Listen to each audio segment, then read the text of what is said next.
Mi nombre es Álvaro Bernat y voy a moderar esta segunda charla sobre vivienda. El título de la charla a mí me parece muy sugerente, porque creo que ya invita al debate. Se llama Vivienda y, entre paréntesis, compartir es vivir. Lo cual yo creo que es muy interesante porque pone precisamente el foco en una de las estrategias de ingeniería social, yo creo que más sofisticadas de este siglo XXI, que es básicamente la idealización de la pobreza. El no tendrás nada y serás feliz, básicamente, lo cual además supone dar un giro adicional de tuerca a la cuestión porque, y estoy soltando temas para que luego entréis entre vosotros al trapo, yo creo que en el siglo XX el reto fue convencer a gente que tenía dinero para que gastase más, porque quizás tenía una mentalidad más proclive al ahorro, y en el siglo XXI el reto me parece más difícil todavía porque hay que convencer a gente que no tiene dinero de que acceder a bienes esenciales, como por ejemplo la vivienda, no es tan importante o no es tan esencial. De ahí el eslogan, que lo hemos escuchado muchísimas veces, compartir es vivir, es ecosostenible, etcétera, etcétera. Y sin embargo, no, es un problema. Y de esto es de lo que quiero que habléis vosotros. Entonces, os voy a presentar muy brevemente y ya entramos al trapo. Pedro Herrero es un gran pensador, sí, no pongas esa cara. Es especialista en estrategia y comunicación política y va a ser el primero en intervenir. Raquel Loga, ya lo adelanto, tiene una formación interdisciplinar, ha estudiado filosofía, psicología, estudios globales. Me ha comentado antes que dejó derecho a medias, menos mal, fue una buena decisión. Ha trabajado en consultoras y ahora mismo trabaja en el Centro de Salud y Bienestar. Y por último, Javier Díaz Jiménez es licenciado en Economía, doctor en Economía, profesor de Economía y también es el titular de una cátedra sobre ahorro y pensiones. Entonces, te cedo la palabra, Pedro, a ti. En primer lugar, mi intención es que, un poco parecido a lo de la mesa de antes, en un primer momento cada uno expongáis vuestro punto de vista y después que entréis en debate. Es una cosa que me parece que puede ser estimulante. Entonces, ¿cómo veis el problema de la vivienda, la situación, sus implicaciones, no solamente económicas, sino también humanas, individuales, sociales? Rompe el hielo, Pedro, por favor. Lo primero es decir que no creo que haya un problema tanto de vivienda como de hogares. Porque la vivienda, ¿no? O sea, las soluciones, la manera en la que abrazamos la conversación, la tecnología del lenguaje que utilizamos para hablar de la cuestión va a preconfigurar de manera mucho más definitiva las conclusiones del debate, ¿no? Si el problema fuera las viviendas, pues con producir un número determinado de viviendas, el problema se solucionaría, ¿no? Es como lo que necesitamos son plátanos, pues producimos 1 tonelada de plátanos y ya está. Una vivienda por español y todos felices, ¿no? Sería, además si las hacemos pequeñitas, ¿no? Pero es que quizás las viviendas no son viviendas. Quizás las viviendas son hogares. Y quizás ese es el problema. Y el problema del que tú hablabas del siglo XX es la concepción de un individuo, si me lo bajas un poco porque está pitando, la concepción de un individuo que podía vivir de manera desarraigada de su entorno en un ecosistema de decisiones colectivas, en un sentido común colectivo. Hace poco se nos ha ido un gigante del pensamiento como Dalmacio Negro, el ethos en el que vive. Yo prefiero hablar de la persona que del individuo. Estaba preconfigurado por un sentido común colectivo que era libertad individual y crecimiento económico. Como aquí hay muchos amigos, muchos de los que son de mi generación y no de la tuya, hemos vivido en esa vida dulce, ¿no? En la cual una persona podía ser todo lo que podía llegar a ser y un crecimiento económico le acompañaba. Le acompañaba para formar una vida en Londres, en Dinamarca.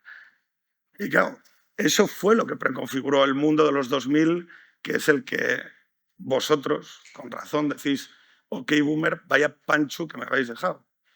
Porque el problema hoy, para mí, grave, en España, es el problema de la configuración de hogares. Mirar, la vivienda es una cosa que en solitario es muy difícil alcanzar. Un hogar es un sitio para construir una pareja, por ejemplo. Ya sé que voy a parecer cura al lado de estos dos que son profesores de la universidad, pero muchos de los problemas que tenemos sobre la construcción de los hogares pasan por el hecho de que estamos hablando de realidades personales total y absolutamente diferentes. Claro, no quiero hacer el truco fácil de decir viviendas para qué, para solteros, para gente que viva sola, para gente que no cuide a nadie.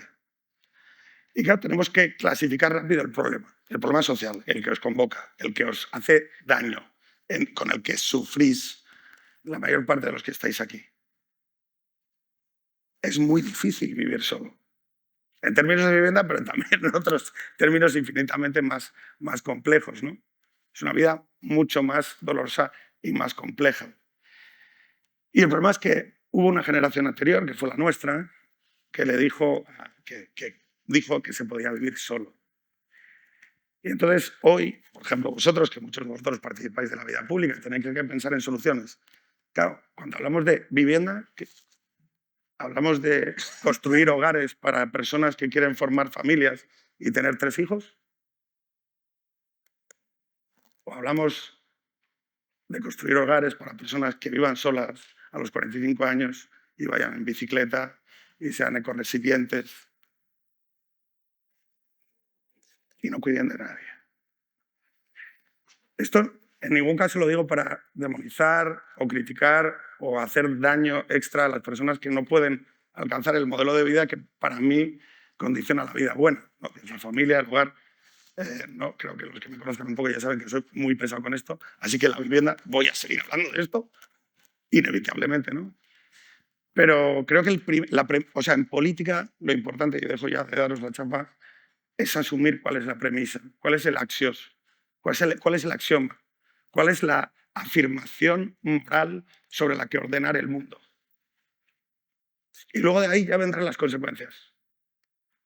Y yo creo que España tiene una crisis, Occidente tiene una crisis, de la que vamos a salir, afortunadamente, abro el horizonte de esperanza, contra el pronóstico, volviendo a apoyarnos en la misma solución, que es crear hogares para familias. Y creo que eso es lo que debe ordenar el debate sobre vivienda. Te veo sentir mucho, Raquel. No sé si estás Estoy muy de acuerdo. ¿Se me oye bien? de acuerdo. Bueno, primero de todo yo quería decir que muchas gracias por crear este espacio. Creo que si algo es la democracia, es un espacio común de visiones compartidas en debate. Entonces, muchísimas gracias por dar espacio a esto. Yo estoy de acuerdo con lo que exponías. Realmente, cuando me preparaba esta conferencia, bueno, hay una cosa en la que estoy en desacuerdo. También creo que es, bueno, en desacuerdo que podemos entrar a debate. También creo que hay un problema de vivienda, no solo de hogares. O sea, hay un problema de oferta, de accesibilidad al espacio, digamos, o al sitio en el que construir ese proyecto. Pero yo cuando me preparaba la conferencia también pensaba hacerlo desde una perspectiva antropológica, porque creo que el humano no se puede separar de todo lo que le constituye y al final la vivienda es una cosa casi ontológico-afectivo en el sentido de que hay una característica muy emocional que constituye al humano a este respecto. Y el otro día en una charla de Jorge Freire, que justamente habla aquí luego, decía que los filósofos somos filólogos frustrados. Yo estoy un poco de acuerdo y he indagado en qué consistía el término habitar. Y habitar es el frecuentativo de habitare, que es el verbo que lo que significa es tener o poseer un espacio en el que se vive. Y creo que esto es tremendamente vinculante para el tema que estamos abordando hoy. Creo que hay una cuestión muy antropológica en el asunto de la vivienda, como bien habéis dicho. Y sobre todo que afecta, o sea, también, como le comentaba antes a Álvaro, a mí me interesa abordar el tema desde una perspectiva de la salud.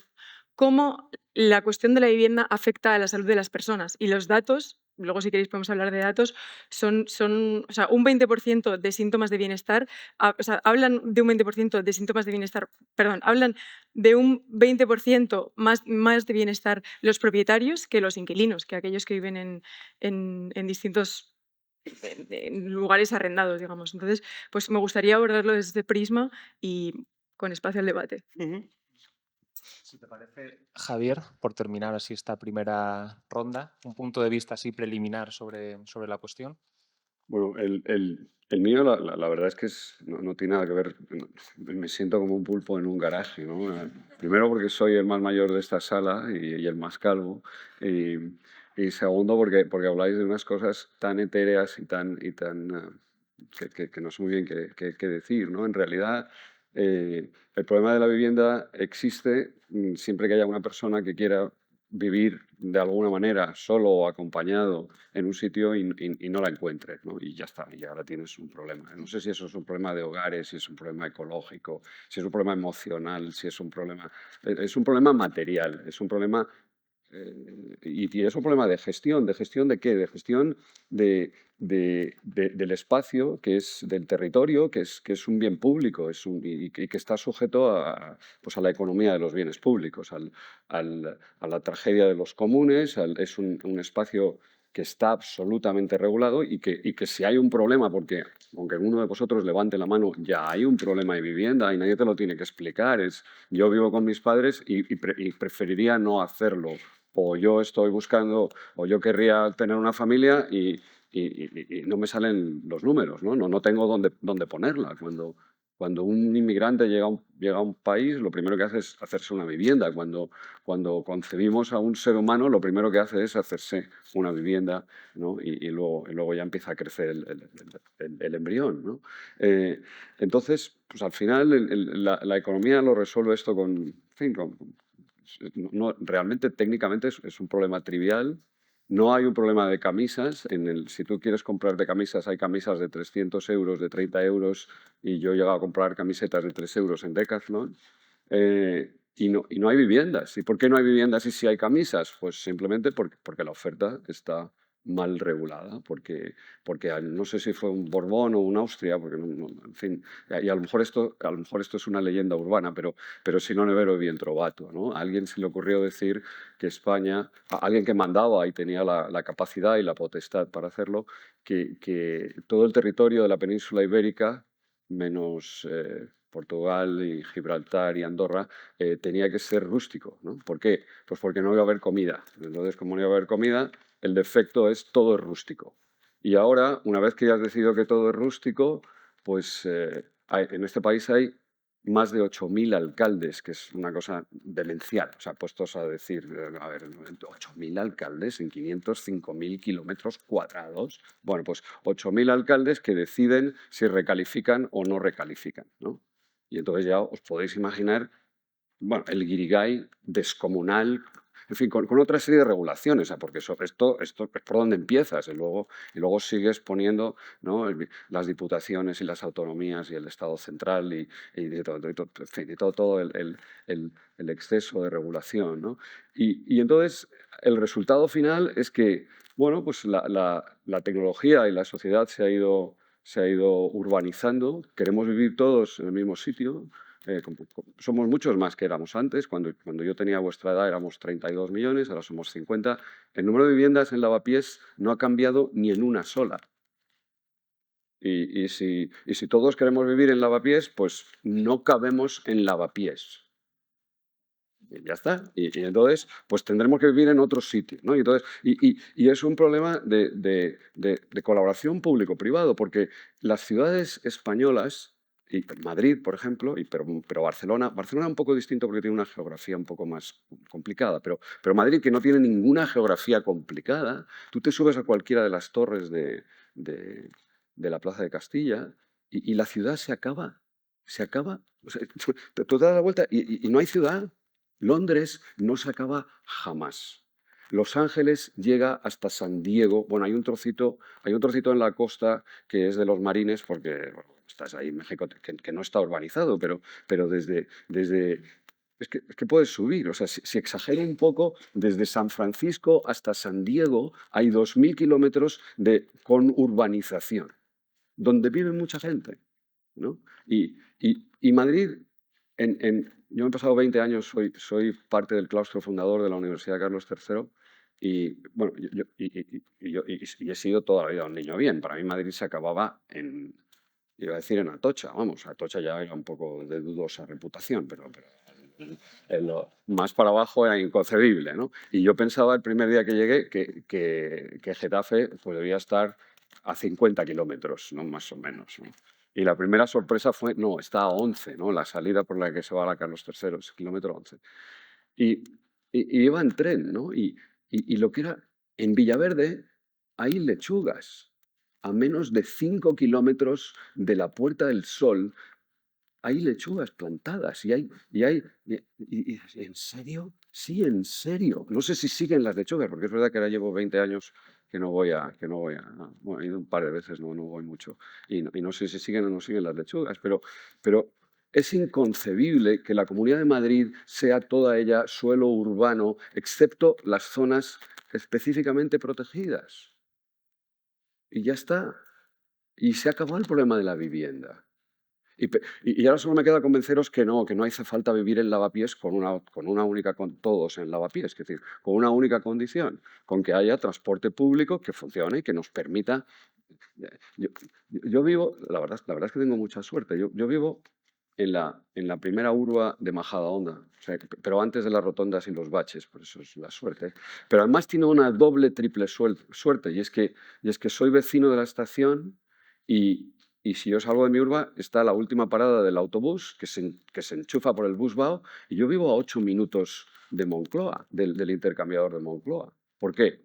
Joder, pues porque es así, pero vivo a 15 kilómetros de Moncloa, pero a 8 minutos. Y me lleva, y voy por un tubo, y me lleva un autobús, y me cuesta 2 euros. Bueno, pues ya está, pues esa es la solución, ¿no? Y esto es generalizable, lo podemos ampliar todo lo que queramos y entonces podremos vivir cada uno como quiera, unos en amor y compañía, otros por su cuenta y riesgo, otros, ¿no? Y obviamente si mantenemos los volúmenes de construcción y las alturas, pues, pero es un problema tan fácil y tan tonto de resolver que en realidad ¿no? es una pena que hayamos generado nosotros, ¿no? Porque al final, ¿no? En una democracia todo es endógeno, ¿no?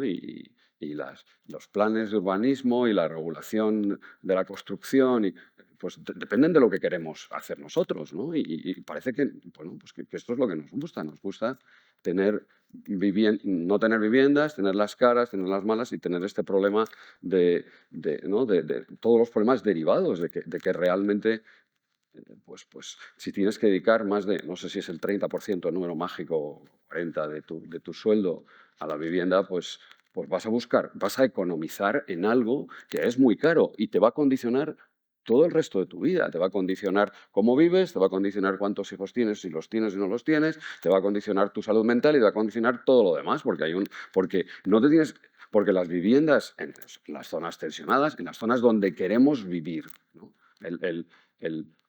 La España vaciada está vaciada porque nadie quiere vivir en la España vaciada. Solo quieren que vivan en la España vaciada no sé, cada uno que defiende esta idea quiere que los demás vivan en la España vaciada y él en Lavapiés o ella en Lavapiés. Y los demás en la España vaciada. ¿No? Porque tengo que vivir yo en la España vaciada si no quiero. ¿No? Entonces la España vaciada, pues no sé, la podemos ir llenando de a poquitos, de dos maneras. Tenemos que ser muchos y realmente, bueno, gracias a los inmigrantes somos muchos, pero no porque nazcan muchos niños. El año pasado 300.000 en España. La generación más numerosa... ¿Te puedo interpelar? Of course. Vale. A ver, es que como has tocado, yo pensaba, o le interrumpo ya o se me va a pasar lo primero que decís. No, porque tengo que ir a la sexta luego y ya, claro, ya me tengo claro. Perfecto. El taxi a buscar. De hecho, perdón, Pedro, te interrumpo a ti antes de que tú le interrumpas a él. Interrumpíos, Vale. ¿vale? Vale. O sea, mi objetivo es que sea bastante dinámico, o sea, que no esperéis mi intervención providencial. Claro, el oxígeno es un gas, ¿no? Es lo que es. Y sin embargo es necesario para la vida. O sea, y seguramente hay conceptos gaseosos que articulan la polis, la ciudad. Lo que de repente existe en diálogo con la idea de bien común. El urbanismo nace de una determinada visión del bien común. No sé, o sea, yo sé que el éter de las decisiones, ¿no? De aquello que es legítimo es lo que deseo. Es el nuevo orden del mundo que nace en el siglo XX y que nos ha llegado a este erótico resultado, ¿no? Y creo que es bueno volver a preguntarse sobre el sentido común de las ciudades. ¿Para qué son las ciudades? ¿Cuál es la idea de bien común que transita en una ciudad?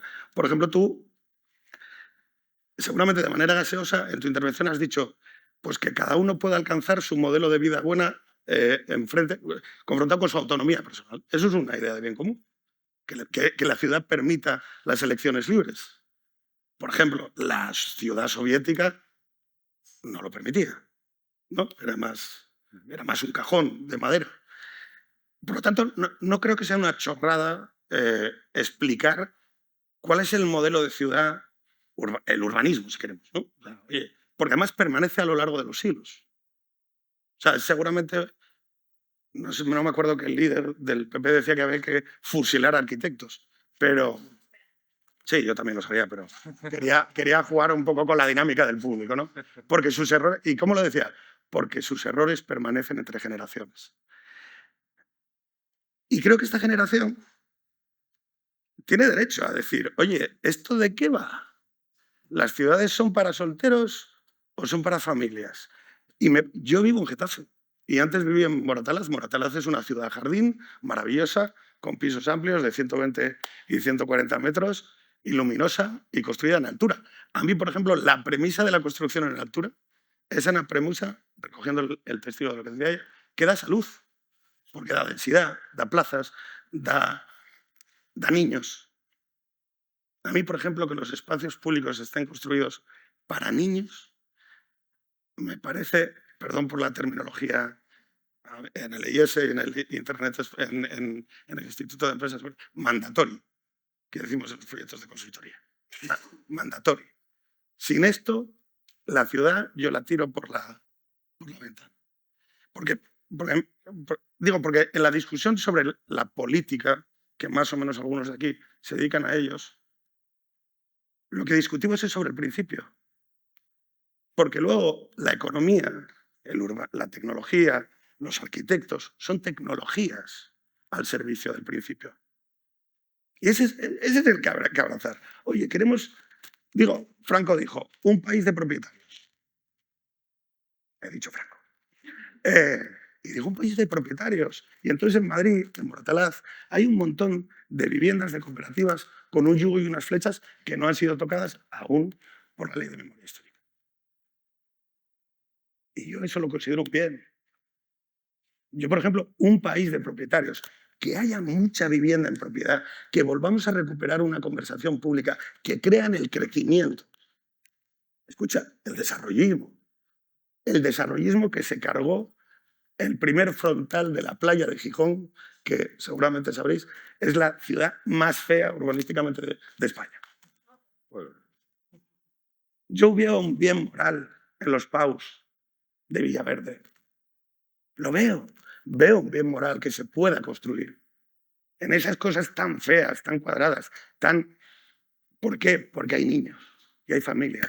Y hay personas como vosotras decididas a comprometerse y empezar un proyecto de vida en común. ¿En dónde? En un hogar. Y cuando una sociedad le pone a sus jóvenes más difícil la posibilidad de formar un hogar, es una sociedad más injusta, por principio. Y eso, Álvaro. Es que veo a Raquel que salta.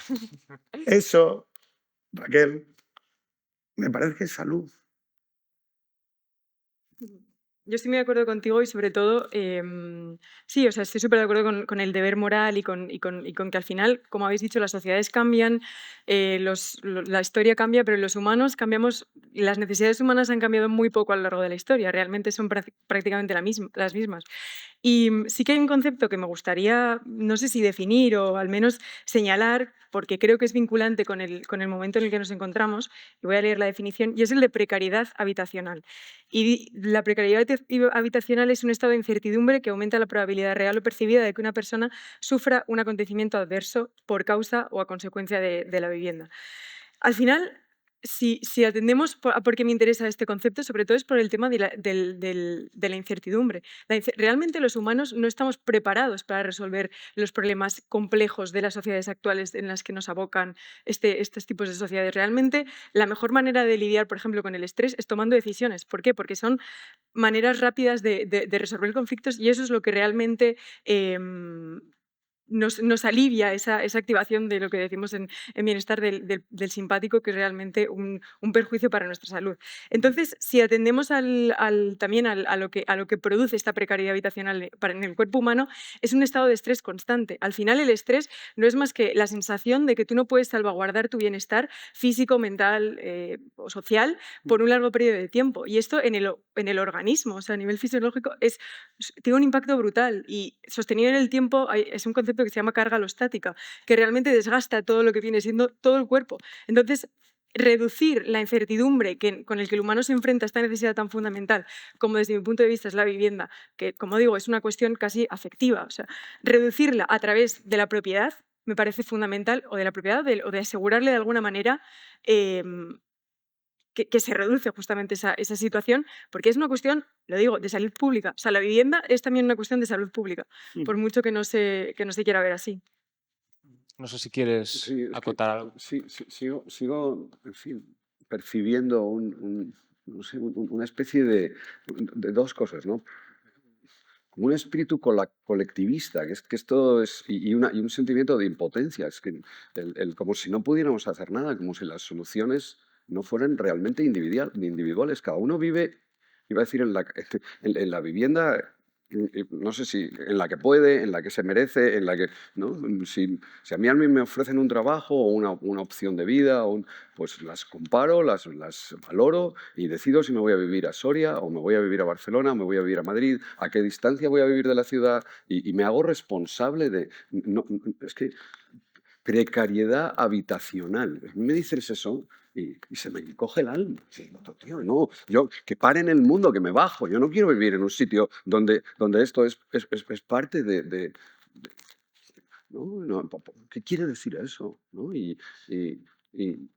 No sé, parece como que nosotros no seamos la causa última y el origen último y los responsables últimos de nuestras vidas, de nuestra felicidad y de nuestras circunstancias. Y luego, claro que la sociedad es dinámica y el mundo cambia.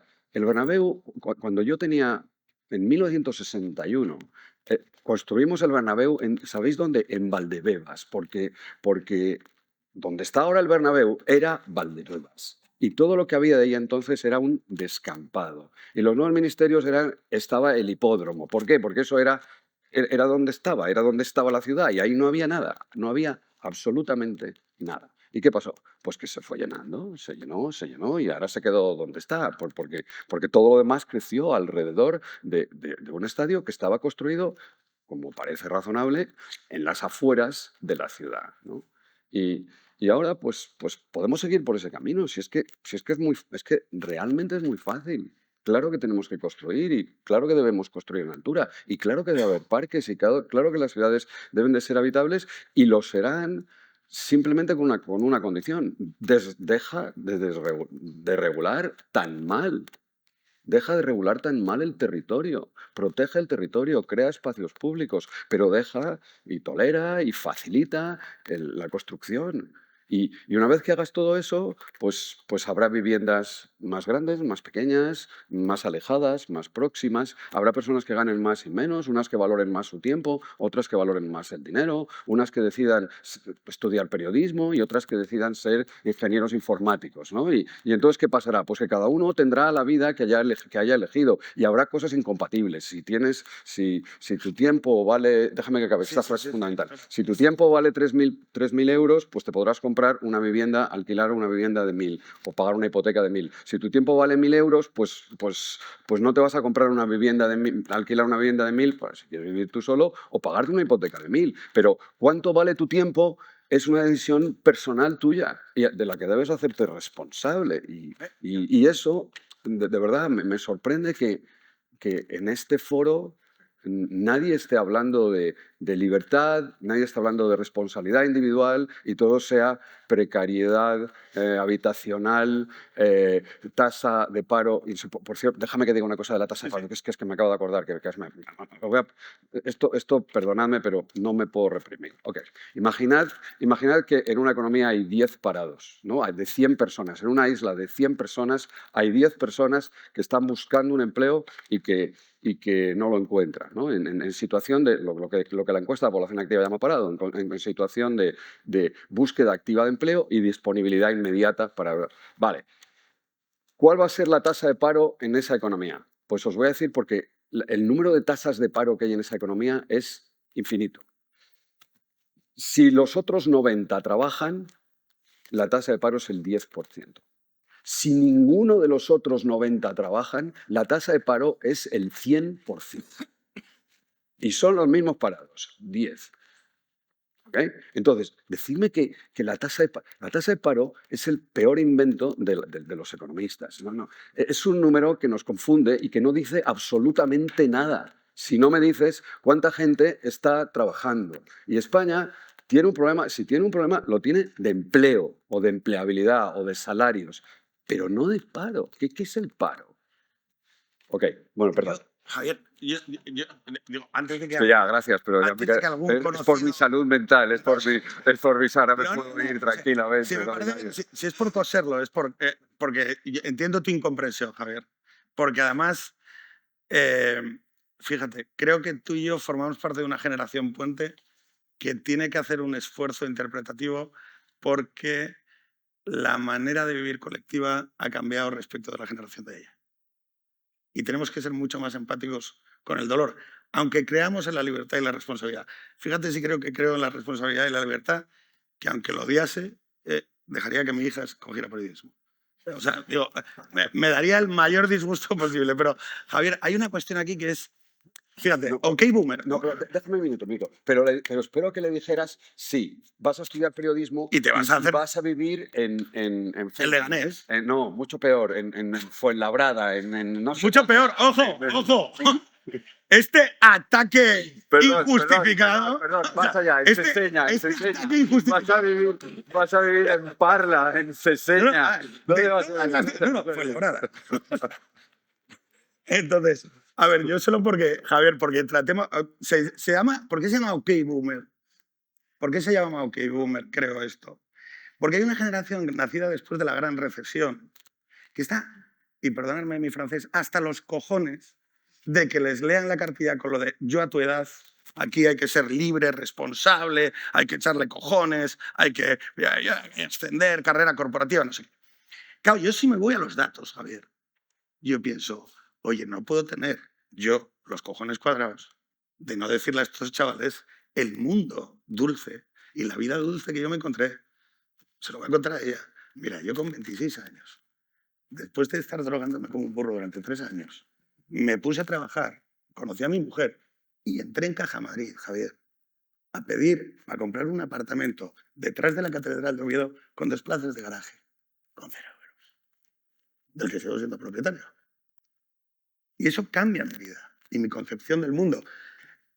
Y podría decir, porque yo me lo gané, que no, que cojones me lo gané. El individuo en el que yo también creo, libre y responsable, adulto, capaz de asumir sus propios errores, es un individuo que nace en el mundo. Y estos chavales, a partir del 2007, viven en la gran recesión. La movilidad social se ha detenido. Tú y yo vivimos en el mayor periodo de movilidad, paz, estabilidad y crecimiento de la historia del mundo en Occidente. Desde 1950 al 2007. Un segundo. Que no, es que, o sea, y estos son datos. O sea, no quiero decirle a un economista que los datos importan, pero sí que las decisiones económicas se dan en un contexto. Y el contexto de los chavales que nacen al mundo, como mis hijos. ¿Tú en qué año naciste? 2000. Naciste en el 2000. Vale. En 2010, en este país, había un 43% de mujeres emparejadas y un 20% de casadas. Y en 2023, ¿sabes cuántas son, Javier? Claro. En 2023, del 2010 al 2023, en 13 años, esta chica se va a encontrar un mundo libre, responsable, de gente que no sé qué, que de repente dice, no, el número de mujeres casadas es el 33%. Perdón, emparejadas es el 33% y el número de mujeres casadas es el 11%.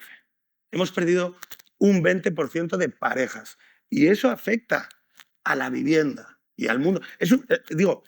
Aunque creamos en la libertad y en el individuo, tenemos que ser conscientes de que es un mundo diferente al nuestro. Y para mí, pero simplemente porque, por hacerlo, o sea, por generar las condiciones de contexto en el que ellos puedan desarrollar de manera libre y responsable su decisión. Precisamente para que no puedan acudir a un discurso victimista en el que resulta que los que se supone que queremos que sean libres y responsables decimos, oye, chaval, yo a tu edad,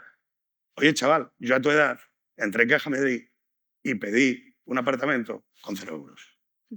Yo a tu edad. Y entonces, claro, oye, eso, todo lo que dices de datos, de empleo, lo creo. Pero ellos, la noción de precariedad, que no me gusta, que es tecnología lingüística de la izquierda, pero creo que de verdad refleja ¿qué? Un dolor incremental. Una falta de estabilidad laboral, una falta de, que tú dices, escucha, como todo se mide en expectativas, el problema es que estos chicos son vecinos de pared de unos campeones del mundo que somos nosotros. Claro, como tú el mundo lo percibes por comparación, ese mundo que era un mundo de optimismo, de crecimiento, de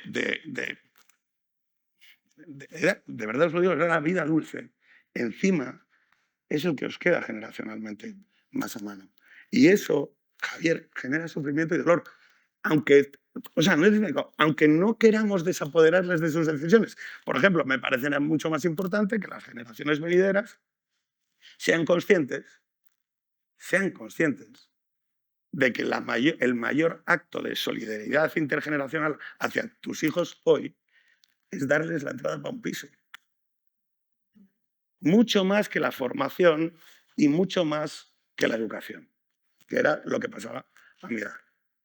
Te paso el testigo, Raquel, y después ya, Javier, si quieres, contestas tú. Yo quiero hacer quiero ir por 2 vías. La primera haciendo homenaje a mi pasado como estudiante de Derecho. Realmente no sé si socialmente y como estatalmente se concibe la vivienda como algo puramente individual, porque en la Constitución realmente la vivienda es un derecho social, no un derecho subjetivo.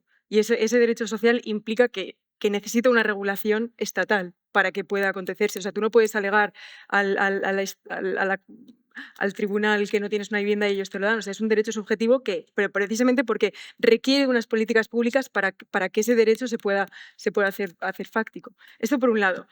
Y por otro lado, que obviamente estoy súper abierta a debate y obviamente hemos venido aquí a esto. Y por otro lado, realmente quiero atender a los datos. O sea, yo estoy súper de acuerdo con que la vida y el bienestar muchas veces es una buena gestión de las expectativas. Pero es que esto no es una cuestión de expectativas, es una cuestión de datos. O sea, en 2002 el 87% de los hogares eran propietarios y en el 2020 es el 80%. O sea, es una diferencia brutal. El alquiler social en España solo es del 2%. Las VPO, aquí tengo una gráfica, es que esta es la gráfica de la evolución de las VPO en España. O sea, esto es el 1980 y esto es 2020. O sea, es que es un decrecimiento brutal. Al igual que este es el porcentaje de hogares arrendatarios en 2020 y este es el porcentaje de hogares en 2002. O sea, ha habido un decrecimiento objetivo de las condiciones de vida. Entonces, realmente sí que es cierto que como tú bien has dicho, vuestra generación tuvo un acceso muy bueno a la vivienda y ese era un tema que nosotros obviamente lo vemos con recelo y lo vemos con recelo creo que con mucho sentido. Y no es que no lo digo yo, es que lo dicen los datos. O sea, es que es una cuestión estadística. Javier.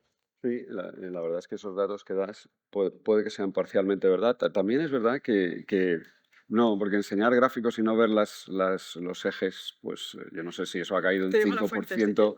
No, las fuentes, los ejes. Si eso ha caído un 5% o un 95%. En fin, pero mira, el mundo que vivimos es el de hoy. Dejadme que os cuente cómo van a ser vuestras vidas, porque me pasa como a Cassandra, ¿no? Veo el futuro y nadie me hace caso, vosotros tampoco me vais a hacer caso y ya está, ¿no?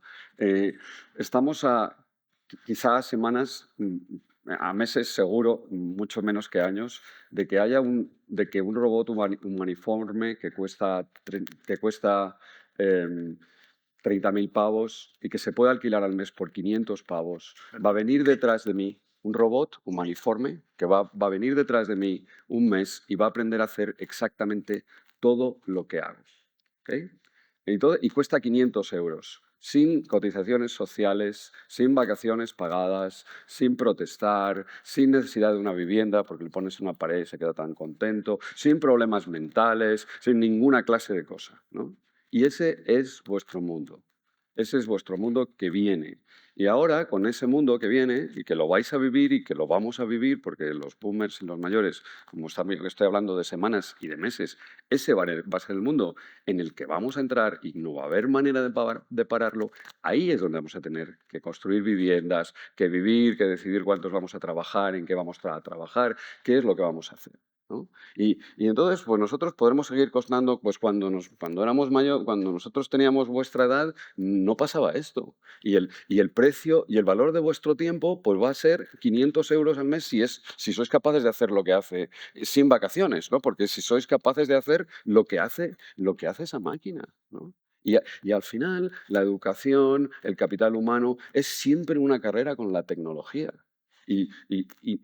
No sé, y se nos está olvidando, ¿no? Y ya está. Y ese es el mundo. Ese es el mundo en el que, de verdad, yo no sé cómo no lo veis, ¿no? O sea, no sé cómo no os dais cuenta que es pasado un mañana y que va a ser imposible evitarlo. Daros una vuelta por San Francisco, los taxis no tienen conductores. En los anuncios te dicen no contrates personas, contrata asistentes digitales. ¿Okay? Ese va a ser el mundo. Y mientras tanto, pues Madrid, por defecto, sigue siendo rústico. Todo el suelo de la Comunidad de Madrid sigue siendo rústico, hasta que no venga algún corrupto, a descalificarlo, recalificarlo. ¿Okay? Porque necesariamente es corrupto. ¿Cómo no voy a ser corrupto? Si soy alcalde y no cobro nada. No cobras nada, pero calificas el suelo, ¿verdad? Sí, el suelo lo califico. Entonces, ok, ¿queréis viviendas? Es que es tan fácil. El suelo, todo es urbano. Ya está. Vais a ver qué pronto se resuelve el problema de la vivienda, que es un problema menor comparado con los Jarvis, con los asistentes autónomos, con los robots, con las máquinas que vienen, ¿no? O sea, estando de acuerdo, o sea, digo, por ir del acuerdo al desacuerdo. O sea, el problema tecnológico en la cuestión de la vivienda es menor.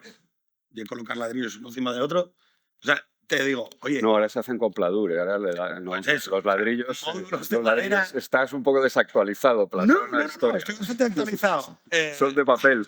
Estoy bastante actualizado. No, la cuestión es que sí que me parece que lo que intento decir, que seguramente lo estoy explicando muy mal, es que abordar el problema de la vivienda como un problema de tecnología es un error profundo de comprensión del asunto. Porque esto que has tocado es el tema. Durante muchos años la economía era un fin. Es un fin moral. La productividad, la eficiencia.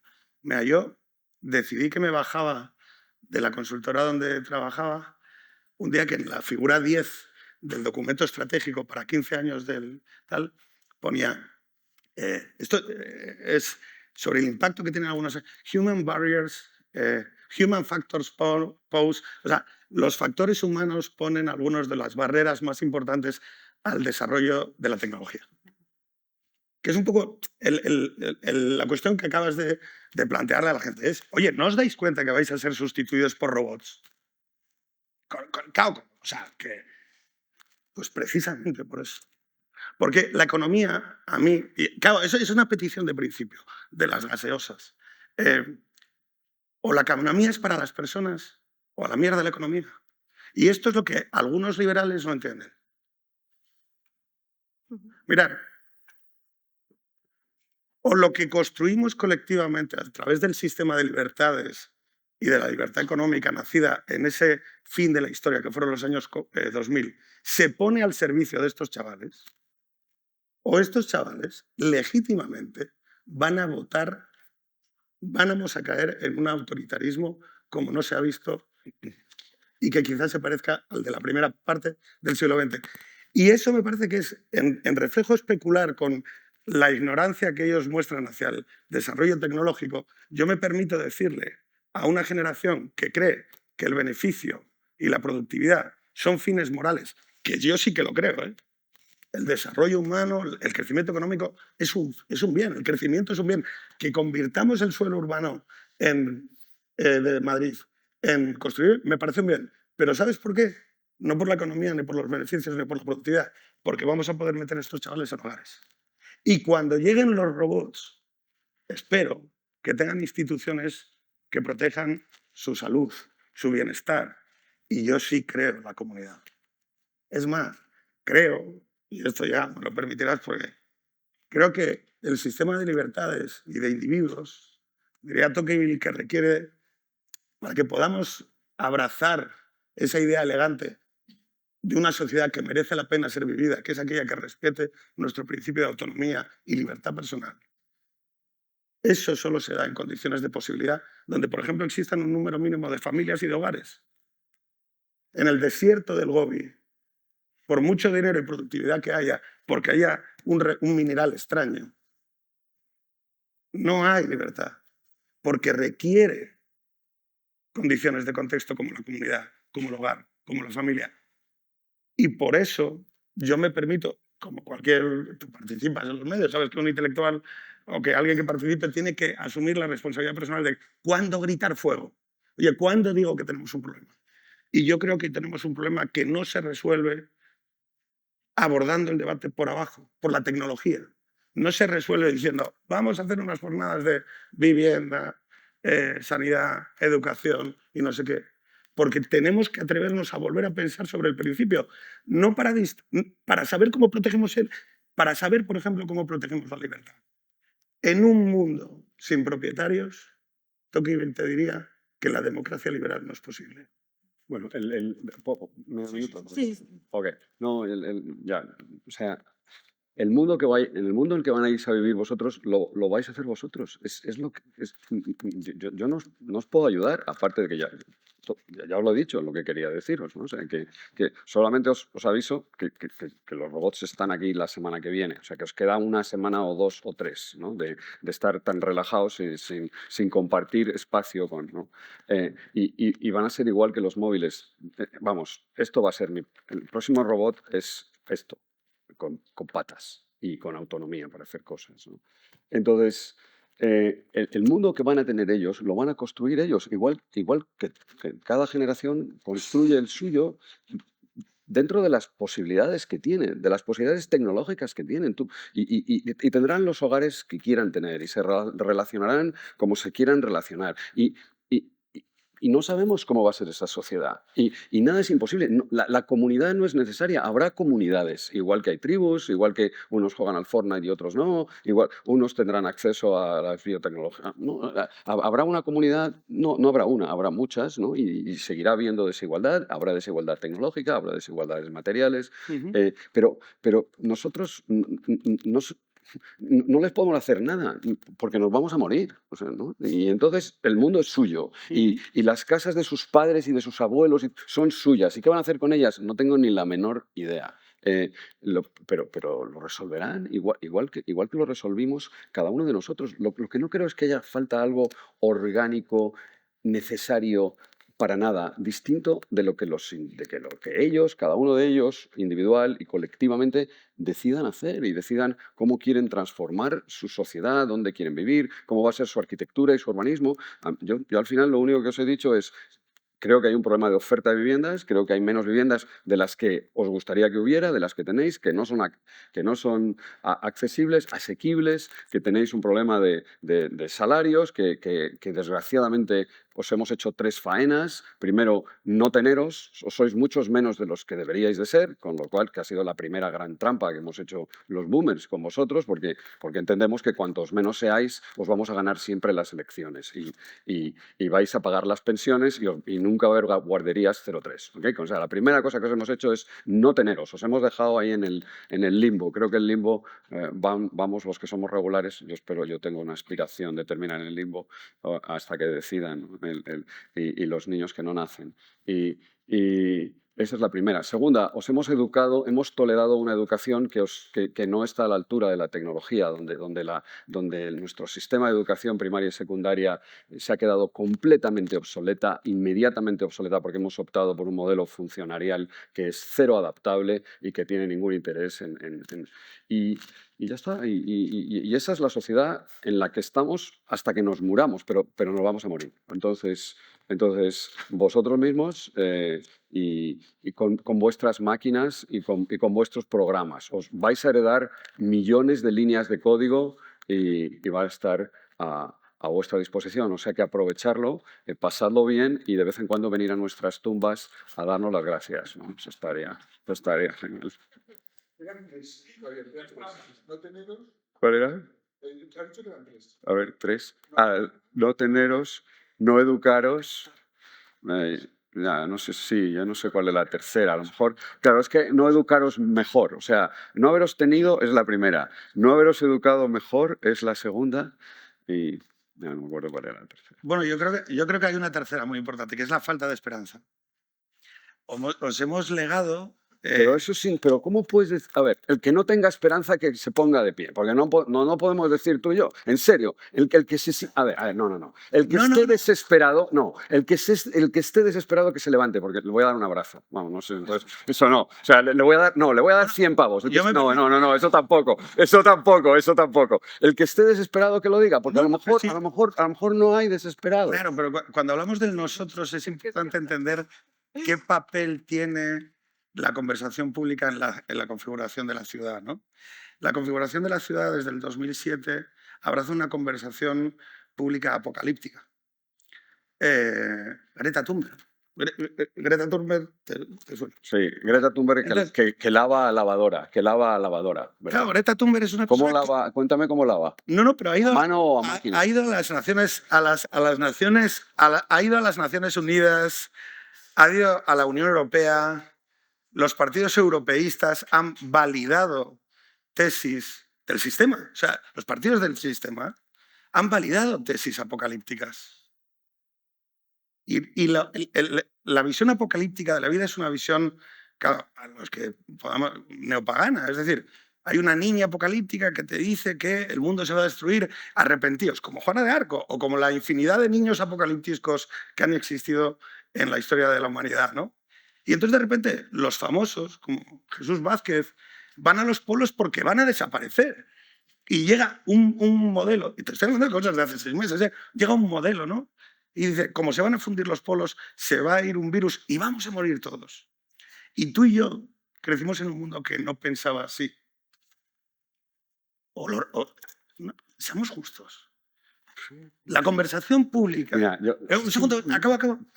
La conversación pública por parte de los responsables públicos ha tenido un tono que no ha tenido en mi vida. O sea, yo en los últimos 10 años he visto una manera de pensar la realidad que me parece absolutamente desesperanzada, absolutamente contradictoria con mi visión optimista y que creo que el mundo sale bien. Pero claro, oye, digámoslo, estos chicos llevan viendo que el espacio... un conjunto desde el 2007. En 2014 se rompen los partidos y no nos representas.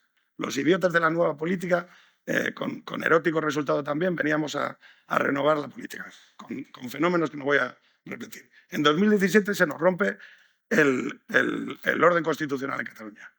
En 2020 llega el COVID y estos chavales, libertad individual, caballero, a su casa y mascarilla en la playa. Y en 2023... inflación. Y en 2022, un conflicto militar.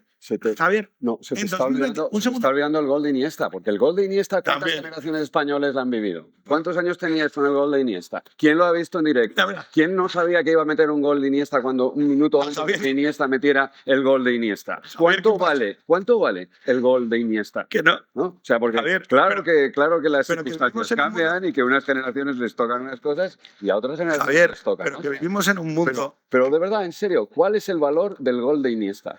Muchísimo, infinito. Y para los que vivimos durante muchas décadas sin pasar de cuartos, como tú y yo, escucha, ¿tú te acuerdas de un spot que ¿Qué? ¿Otra vez el Madrid campeón de Liga? Aprende a amar la tónica. No, ¿no te acuerdas de uno que había un paisano aislado en un pueblo? Es un anuncio que a vosotros os sorprenderá, pero llevaba tanto tiempo el Real Madrid sin ganar una Copa de Europa que había un anuncio cómico sobre que el Madrid otra vez campeón de Europa. Entonces, ¿qué pasa? Que sí es verdad que la conversación colectiva que nosotros emitimos hacia ellos, yo creo que no puede pasar esperanzada. Oye, que va a salir bien, que lo vais a inventar, que vais a inventar el mundo, que os lo vais a comer. Pero yo sí esperaría, pero uno, abandonar determinados mensajes apocalípticos top-down, que son reales. Y Teresa Rivera, descarbonización. Oiga, señora, que estamos viviendo una invasión en Europa. No oye la prioridad ahora. 2, una visión desarrollista del mundo. Más hogares, más niños, más parejas, más compromiso, más confianza. Son elementos que dialogan en la persona y que nosotros nos encontramos. Y porque nosotros no los encontramos para poder tomar decisiones libres, tenemos que hacer un esfuerzo en que ellos confíen en sí mismos, en que sean fuertes, que es el favor que nos hicieron a nosotros para que cometeríamos los errores. Pues eso es lo que tenemos también que proponer en el espacio público. Y la política también tiene esa dimensión. Y yo creo, por último, que decías tú, si es verdad que hay un problema económico en España, porque la movilidad social se ha detenido. Parece que desde el 2007 España vuelve a ser lo que España ha sido del siglo XX para atrás, es decir, del siglo XIX hacia atrás. Es decir, tú vas a ser con suerte, lo que han sido tus padres. Aquellos relatos de movilidad social, Javier, los números me dicen eso, aquellos relatos de movilidad social que son la narrativa de nuestros abuelos, de nuestros padres y de nosotros. Abuelos ganaderos, padres en la fase de Valladolid, hijos funcionarios o licenciados en historia.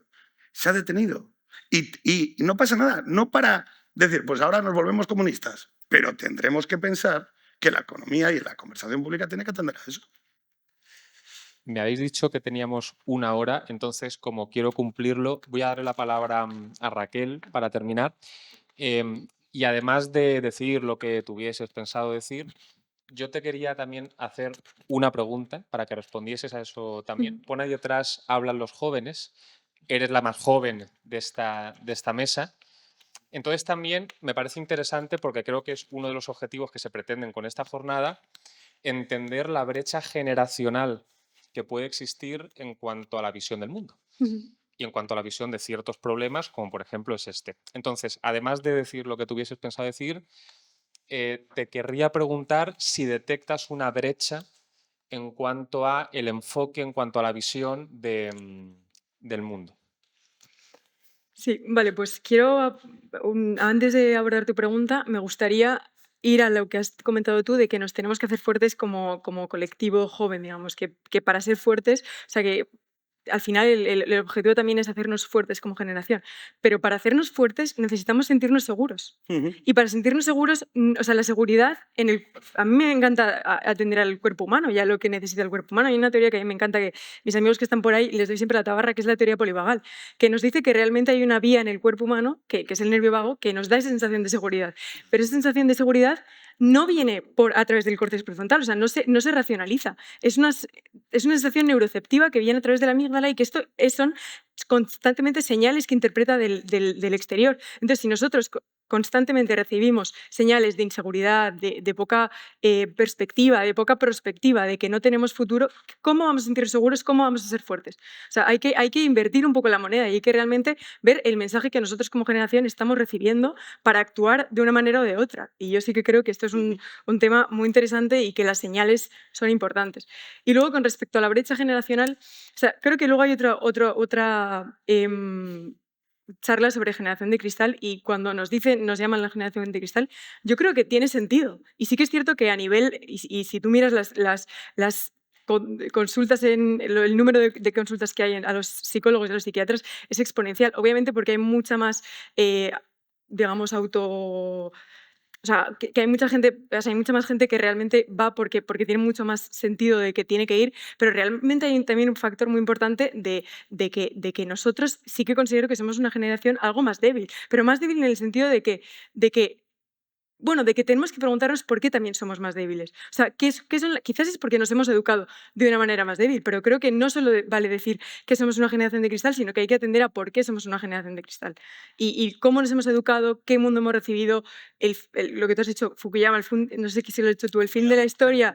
Realmente hay mucho a lo que acudir, yo creo, y creo que no solo conviene señalarnos, sino preguntarnos por qué. Es que esto que ha dicho ella, oye, no, la generación de cristal muy mal. Oye, ¿y los que han educado a la generación de cristal qué?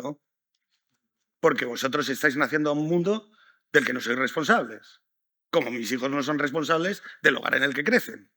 Soy yo. O sea, es que, o sea, yo empezaría a pegar alguna leche generacional hacia arriba. Es decir, oye, generación de cristal, ¿quién los ha generado? ¿De dónde vienen? ¿Quiénes son? ¿Qué son? ¿Ellos son los responsables de las decisiones de contexto en que se han encontrado? No. Culpables no hay nadie, hay responsabilidades. Y nosotros, como generación previa, a vosotros, tenemos una parte importante de la responsabilidad. Sí, preguntarnos el cómo. Pues si os parece lo dejamos aquí y pido un fuerte aplauso para